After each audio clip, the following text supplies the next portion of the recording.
Bom dia a todos os meus amigos aqui que vêm me prestigiando. Eu vou atender um pedido aqui de uma pessoa muito especial, Dr. Menezes, um advogado lá do Rio de Janeiro, que me acompanha e sempre dá umas sugestões pedindo que eu participe um pouco mais das minhas experiências. E ele me pediu aqui que eu fizesse uma matéria rápida com as sugestões, abrir um capítulo dizendo sobre o que pode acontecer de problemas nos motores centro-rabeta, quais as revisões recomendadas, que peças seriam recomendadas de sobressalentes, que tipo de ferramenta e chave deve ser sempre levar na lancha para permitir que um mecânico amador possa fazer alguma coisa, né? Então eu estou aqui atendendo essa solicitação e passando para vocês alguma coisa que esteja ao alcance. Começando pelas ferramentas, é um caso complicado, porque por mais que tenha, toda hora está precisando de outra. Motores marítimos basicamente são motores veiculares, então aquele ferramental veicular vai atender, não? Você precisa tomar cuidado se o seu motor está em polegada ou está em milímetro e comprar ferramentas para essas especificações aí. Hoje quase tudo é milímetro, né? Mas quando você cai em rabetas americanas, principalmente em motores de polpa, principalmente os mais antigos, é tudo polegada. No fim você vai precisar ter um mix aí de milímetro e polegada. Um bom jogo de chave de fenda, bom kit de alicates de vários tipos, alicate universal, alicate de pressão, alicate de bico para tirar braçadeiras, enfim. O ideal é que você pegue o seu motor ou o equipamento que você tem, compre algumas ferramentas básicas e vá lá, tente tirar o motor de arranque, veja se saem as ferramentas que estão lá, tente tirar o alternador, né? São coisas que você pode fazer para mandar para um eletricista fazer uma revisão. Você não precisa abrir o alternador nem abrir o motor de arranque, basta que você tire e leve a um profissional que lá ele vai abrir com as ferramentas certas e vai ter as peças já para fazer a revisão. Não adianta ficar levando o alternador e o motor de arranque já aberto, todo desmontado, que só vai atrapalhar lá para o outro colega. Outra coisa que se troca muito são correias, né? Você também precisa ter uma ferramental para soltar a correia, às vezes uma chave de fenda bem grande, um pé de cabra para poder fazer depois o esticador funcionar e esticar aquela correia. Também tem que desmontar o rotor da bomba d'água. Você vai ver lá, às vezes lugar difícil, com dificuldade, às vezes tem que trabalhar agachado. Mas é basicamente isso aí que você precisa no dia a dia estar preparado. Você pode trocar um filtro, essas partes externas do motor, aqueles equipamentos. Uma pessoa com razoável habilidade tem condição de dar uma manutenção, examinar sempre se a correia não está já ressecada, fica muito tempo parado, estraga. O motor de bomba d'água também, muito tempo parado sem funcionar, ele vai ficar viciado naquela posição, pode até grudar dentro da bomba. As mangueiras também são outros pontos fracos que estão toda hora deteriorando. E uma coisa que eu recomendo você fazer, pelo menos uma vez por ano, você colocar um guincho lá, levantar uma talha, levantar seu motor da embarcação, solta os coxins, levanta o motor. Se tiver fiação sobrando para você levantar com chicote e tudo, não precisa levantar muito, mas pelo menos 1 metro. Você aproveita para fazer uma boa limpeza na casa de máquina, examina parte do kart, aquelas tampas de baixo que não estão enferrujando, são as partes que ficam mais na umidade, não? E aproveita e faça uma repintura do seu motor, joga uma tinta. Nunca é demais jogar uma tinta, porque a tinta está sempre protegendo. Quanto mais camada, mais protegido fica, não? Com corrosão do mar, ela vai pegando tudo.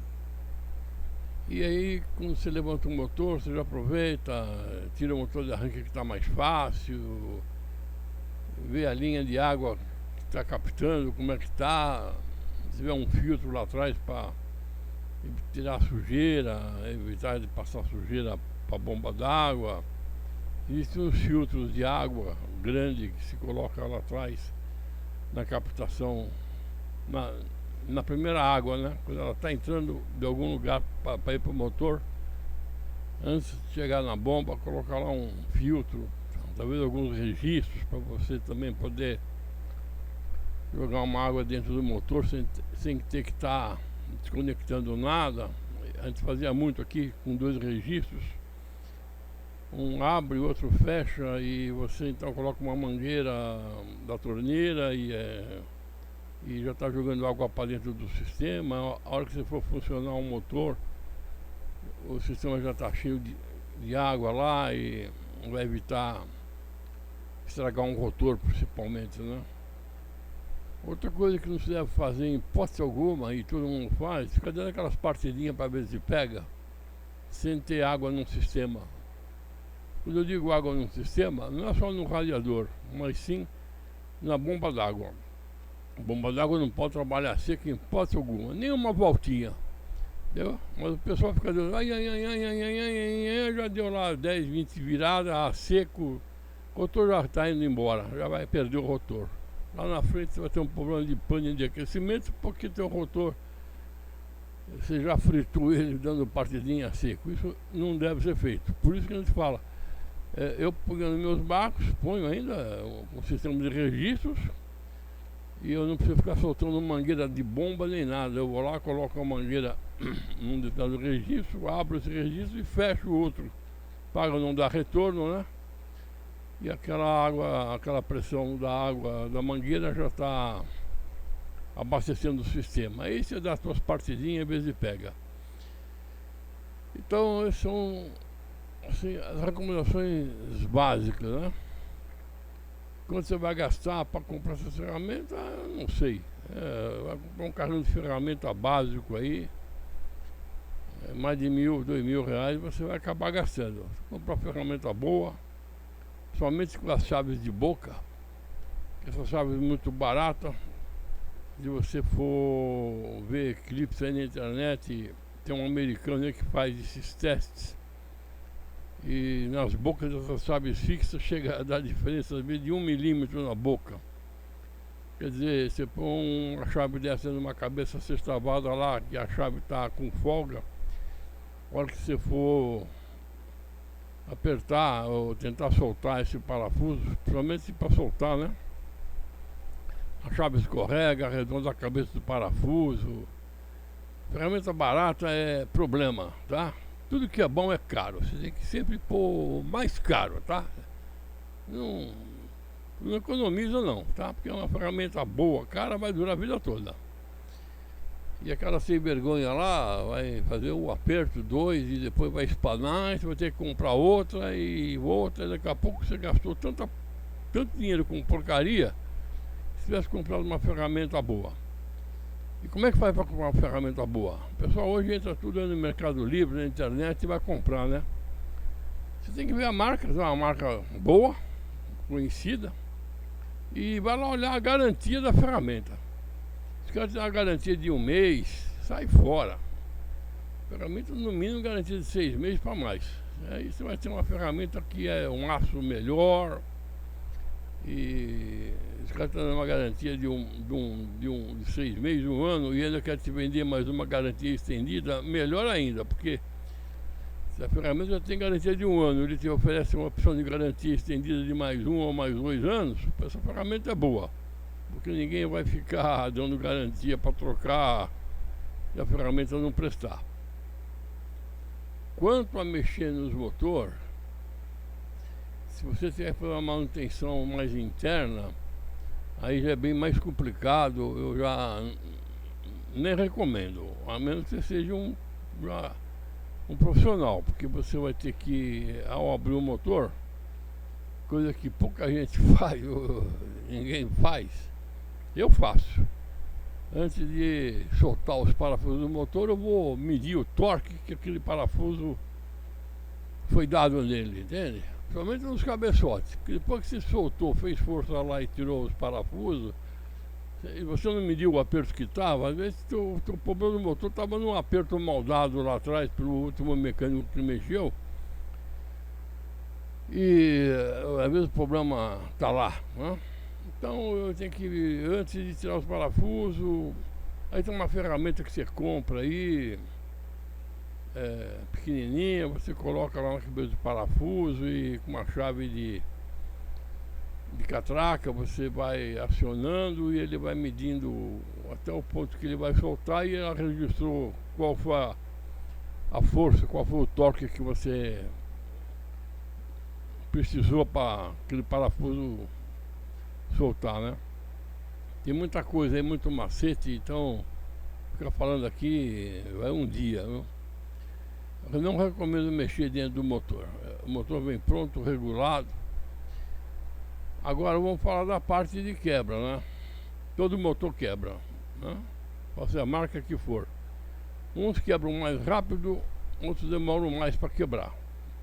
Depende de quanto você pagou esse motor. Um motor bom, de procedência, de aplicação marítima, é um motor mais bem preparado, porque a aplicação marítima é pesada, o motor tem que ser bom.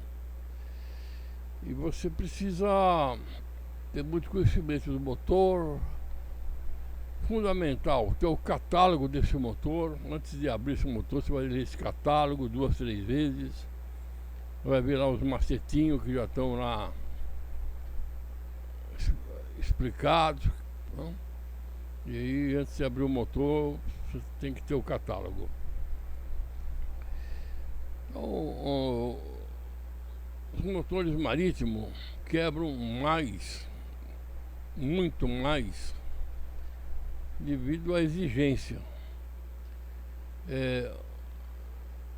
O grande erro aqui no Brasil, principalmente, lá fora o pessoal já não comete mais esses erros. Mas aqui no Brasil o pessoal gosta de motor de desmanche e vai nesse desmanche e compra esses motores de caminhão, de automóvel, que já estão tudo surrados, né? E eu já fiz vários vídeos sobre isso. É um problema. E o pessoal insiste que o vendedor diz que o motor está novo e tal. Você tem que botar na cabeça o seguinte: a aplicação veicular, o motor não faz força, entende? Por si só, o veículo já está sobre rodas. Então, é mais isso aí da inércia, né? Não tem atrito. À medida que você vai acelerando o motor, você está usando uma caixa de câmbio no carro, no veículo. Primeira marcha, segunda marcha, isso vai elevando o giro do motor e vai aliviando o motor, e você vai trocando as marchas de grande velocidade. Esse é o grande problema que ninguém entende, entendeu? Você pega esse motor que é para trabalhar num veículo, pode ser até um trator, qualquer veículo, picape, caminhão, e você pega esse motor e coloca ele num barco. Primeiro que no barco não vai ter caixa de marcha. Você não vai trocar marcha, ele vai ficar numa marcha só. E essa transmissão, geralmente aqui no caso uma rabeta, um reversor, essa transmissão ela é composta de uma engrenagem deitada que entra e vai, através de uma colher de pinhão, né? Vai fazer uma outra engrenagem, levar essa rotação reduzida para o ponto final, que é o hélice, né? E essas reduções, dependendo da rabeta, dar um exemplo rápido aqui, só a Volvo, por exemplo, nessa linha mais antiga, né? 270, 280, 290, as relações são 1.6, 1.78, 1.98, 2.15, mais ou menos por aí. Já nas rabetas dual prop, as relações são outras. E essas rabetas, com essas relações, elas são feitas para casarem com determinados motores que também já estão montados considerando os HPs, o RPM e o torque de cada motor. Você tem uma relação, por exemplo, a gente chama de curta, 2.0, vai. Significa que entra 1000 rotações do motor e ela solta 500 rotações no hélice, ela vai dobrar o torque. Então, se esse motor tem 20 kg de torque, no volante do motor, ele vai te entregar 40 kg de torque. Teórico, né? Tem as perdas aí. Vai te levar 40 kg de torque no hélice.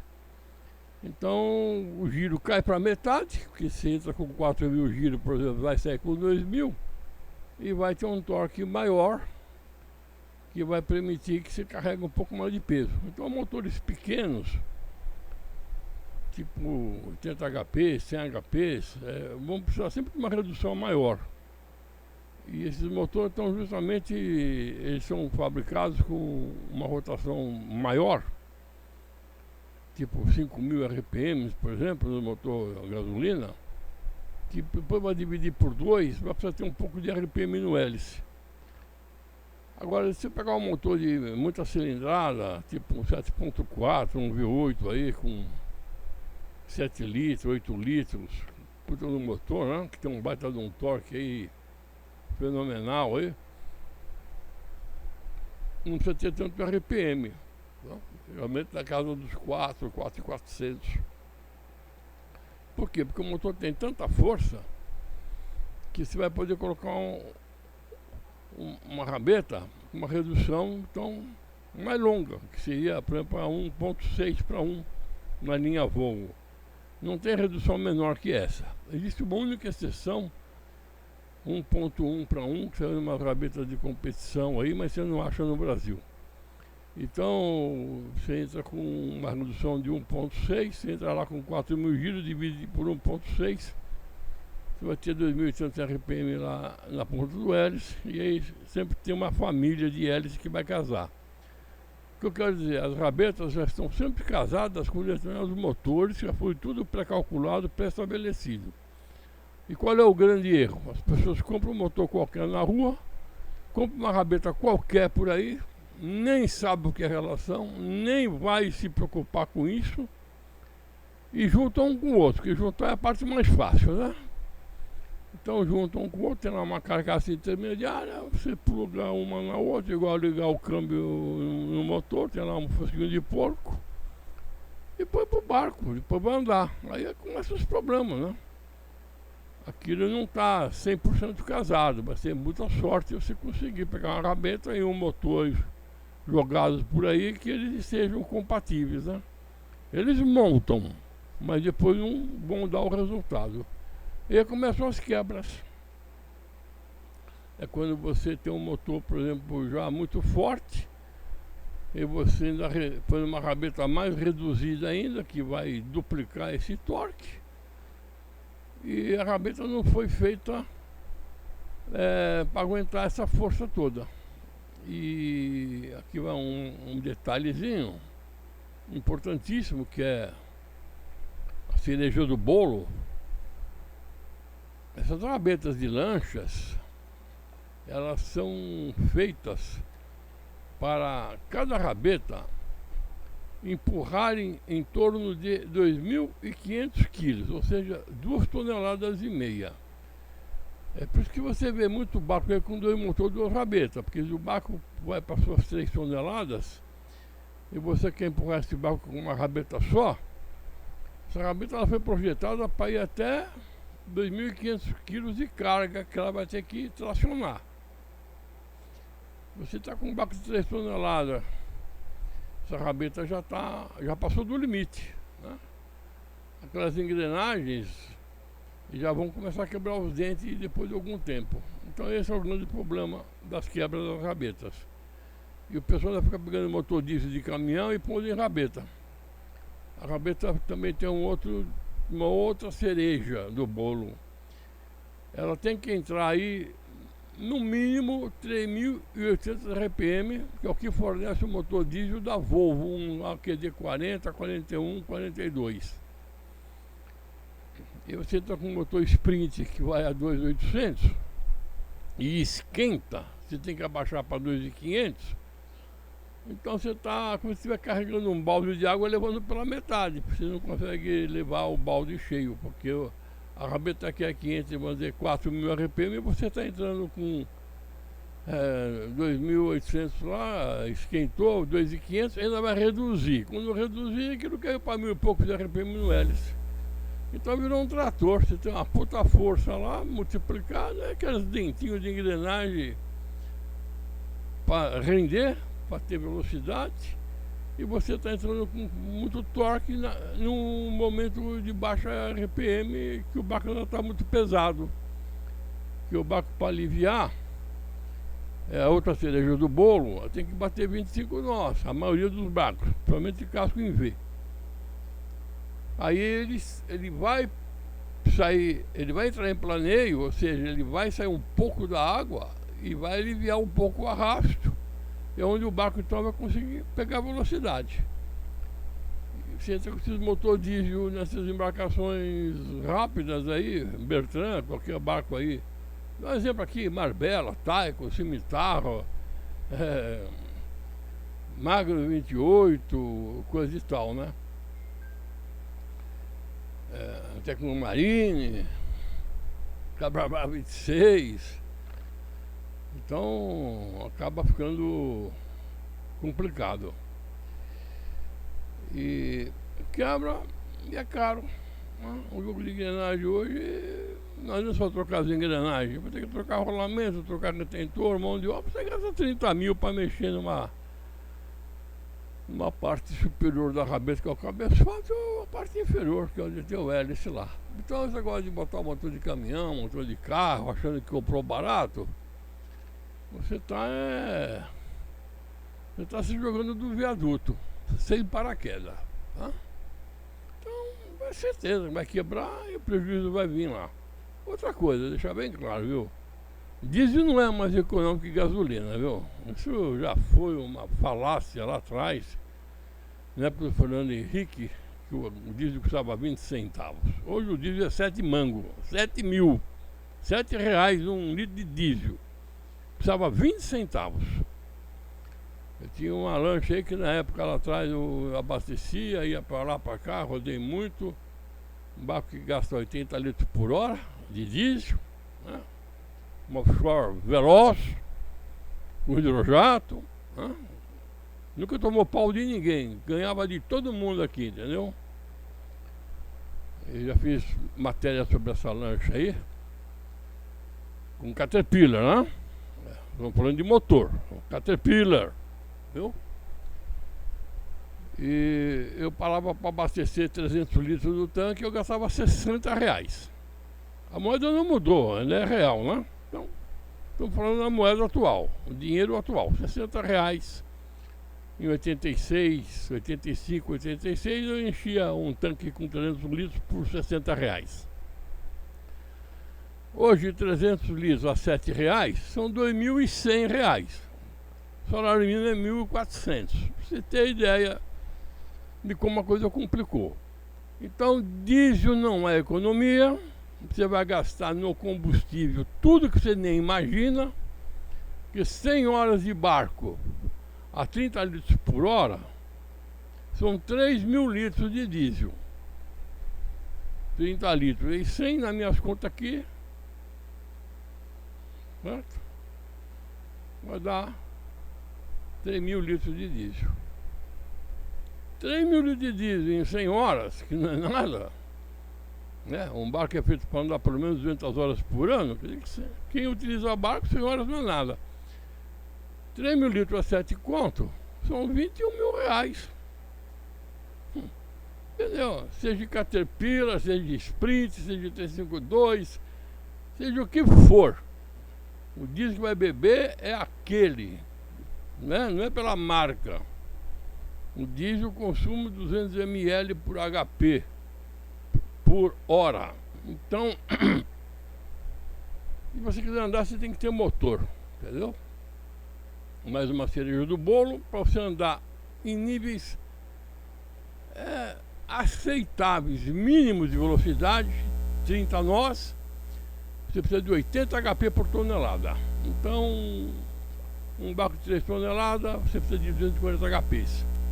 Esses HPs tem que ser em cruzeiro, porque antes de botar o motor de 240, que vai esquentar lá no top, e você vai ter que andar a 180. Você não tem 200, você não teve aqueles HP que você achava.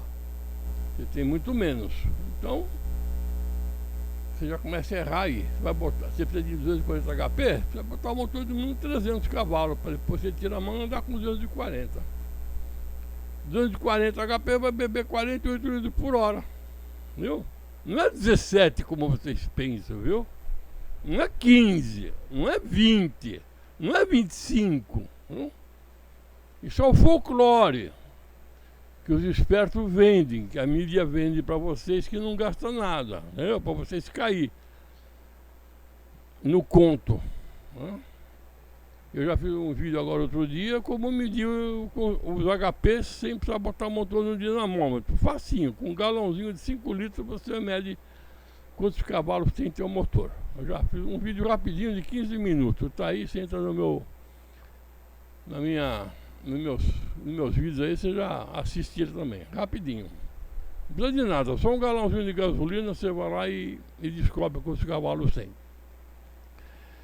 Então, essa explicação que eu estou dando entre a diferença motor marítimo e motor veicular é para chegar na transmissão, porque a linha marítima não tem troca de marcha.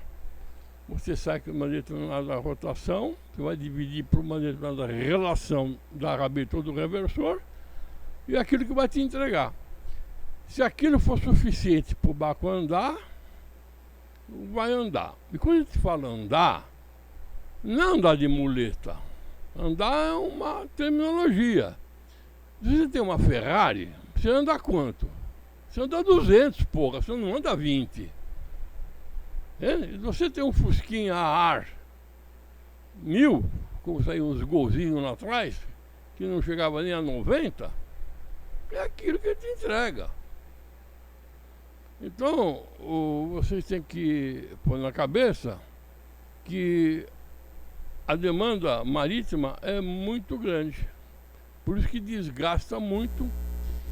E mais uma cereja de bolo aqui. 1 hora de motor marítimo no mar, diesel, por exemplo, a 2.500 RPM, 1 hora de motor a 2.500 RPM no mar, equivale a um desgaste de mais de 20 horas no caminhão.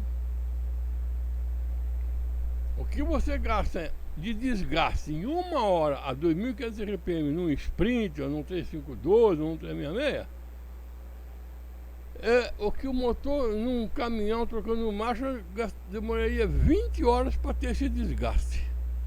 Porque o motor dura um pouco, não? E existe aí nos pistões, na camisa, existe um desgaste que vai ocorrendo em função dos RPM. Quanto mais RPM, mais aquilo sobe e desce mais rápido, mais esfrega, mais gasta.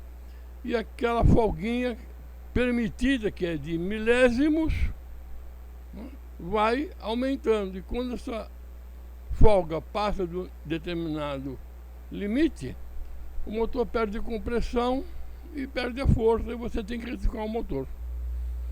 Então, dificilmente o motor marítimo chega nas 1000 horas. Dificilmente. Conheço, tive motor marítimo aqui que não durou 50 horas. Tive um motor marítimo aqui que não aguentou 1 hora. Esses de caminhão que vocês adaptam. Atendi um cliente ontem, tá aí com um problema aí. Tem uma lancha aí, um absurdo, né? Tem uma Magno 39 com 2 motores T52 e queria botar 366. Por amigo, isso da cabeça que isso aí é o mesmo motor, você não vai adiantar nada. Tá tudo errado essa concepção aí, entendeu? Não anda. E o cara tá achando que tem um puta de um barco, né? Entendeu? E o último da fila, tá sempre botando rebocado. Vai remotorizar, vai repotenciar esse barco, prepara 500 mil, entendeu?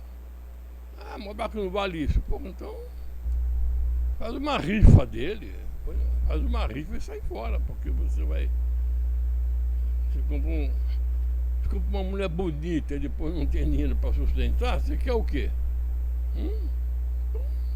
Cai na real. Então os motores, os barcos, as embarcações, as lanchas, falando de lancha, hein? Não estou falando de barco de pesca, nem de escuna, que aí o regime operacional é outro, aí o motor dura muito, quase não gasta, porque você anda a 1500 RPM, 1800 RPM, aquilo não corre. O que estraga o motor é andar rápido, mas lancha só anda rápido, entendeu? Então você comprou uma lancha, você vai ter que andar rápido, porque se com uma lancha andar devagar, você vai virar um submarino. Primeira água picada que você pegar, a tua lancha vai encher de água. Porque a lancha foi feita para sair da água e vencer a onda. E se não for offshore, que é as casos dessas Magnum 29, Tecnomarine 31, Panther, Cigarrete, Scarab, lancha bicuda, que tem que andar muito. Essa lancha bicuda anda com onda de 2 metros, porque ela anda por cima da onda, né? Ela vai caindo de onda em onda assim, uma parte do barco está alto e a traseira aqui está na onda. Ele vai pulando as ondas e caindo. E vai por cima. Agora, quando chega nessas famílias de lancha de casco convencional, Bertrand, que é Cabarmar 22, Marbella, Cabarmar 26, esses barcos todos feitos lá no sul também, Fokker, esses barcos todos, isso aí é barco Bertrand, isso aí não foi feito para mar grosso. Então um casco Bertrand de 22 pés, uma marola de 70, um carneirinho de 70 centímetros, você não anda mais. Se for botar 30 nós lá, teu barco vai estourar no meio, porque você não tem casco para andar 30 nós batendo seguidamente no mar carneirinho. Então você vai ter que tirar a mão, abaixar isso para suas 15, 20 milhas e ficar lá tomando água na cara, porque você não tem casco para enfrentar. Já falando aqui, já passou de meia hora de vídeo, né? Muita gente aqui já não quer mais ouvir mais nada. Então eu acho que eu vou ficar por aqui, sabe? Vocês já tiveram uma noção ferramental sempre do bom e do melhor. Sempre vai estar faltando uma chave. E para soltar arranque, essas coisas, são chaves convencionais. Se você for mexer em rabeta, você vai precisar de ferramentas às vezes mais delicadas. Não que sejam especiais por serem diferentes, mas o espaço é muito mais curto, é mais apertado. Os parafusos também sempre estão mais agarrados, porque essa analisação já contaminou as roscas todas. Então mexer em rabeta leva para profissional. É mais ou menos isso. Ferramental você compra aí, vê se deu certo, o que faltou você vai comprando. E os motores que quebram é por causa do desgaste forçado aqui, só para terminar aqui, o que mais quebra nas rabetas são as engrenagens, né? Esse é o que mais quebra. No motor adaptado, isso é uma festa, né? Quebra o tempo todo aí. Toda semana aqui são 2, 3 casos pedindo curu e pinhão. Quebra mesmo. Motor de popa é igual a rabeta, também negócio delicado, é outro assunto aí também. Aí o ferramental já começa a ficar um pouco mais difícil.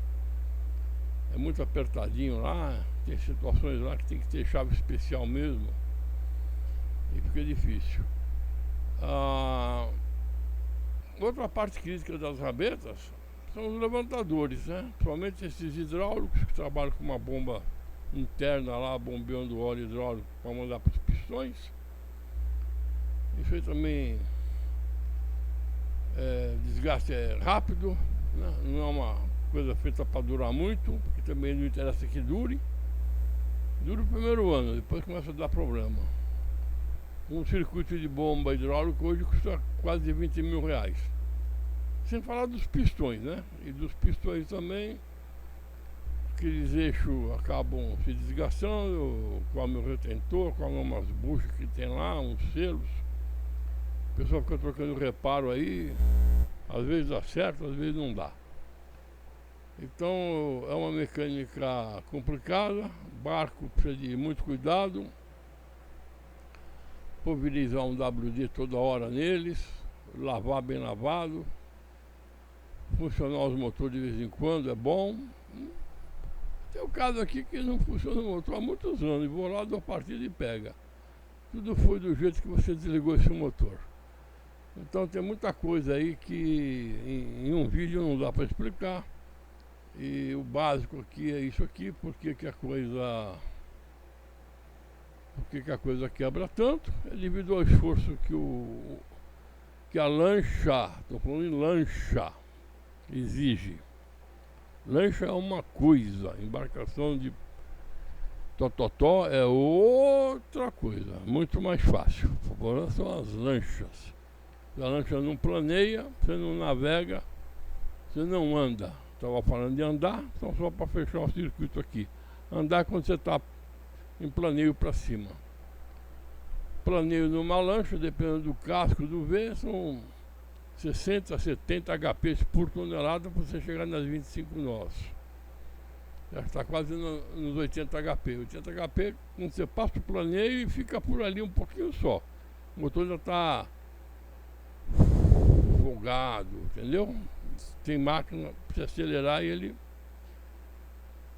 Mas de planeio para o top, você dobra o consumo e aumenta quando muito 20% a velocidade. Uma lancha dá 30 nós em cruzeiro, para ela chegar nas 35, 36 nós, você tem que ir lá pro top. Aí você dobra o consumo. Você ganha só algumas milhas e dobrou o consumo de combustível. Mas o fator tempo não tem preço. Se estiver lá fora com um problema sério, passando mal alguma coisa, você não está nem preocupado com o que tu vai beber. Você quer voltar para o porto e tentar sair daquela situação. Então você precisa estar prevenido sempre com os motores. Você precisa abrir máquina. Então, por isso que eu falo, nunca são aqueles 17, 20, 25 litros que o pessoal comemora por aí. É sempre muito mais. E não adianta você sair para passear, baseado que falaram que teu motor bebe 20 litros por hora e você abastecer 40 litros para levar 2 horas. Se você acelerar, você vai gastar os 40 litros em 1 hora. Aí vai dar pane seca. Enfim, é muita matéria. Eu tenho muito clipe aí, vale a pena vocês entrar aí na minha página e vai lendo lá.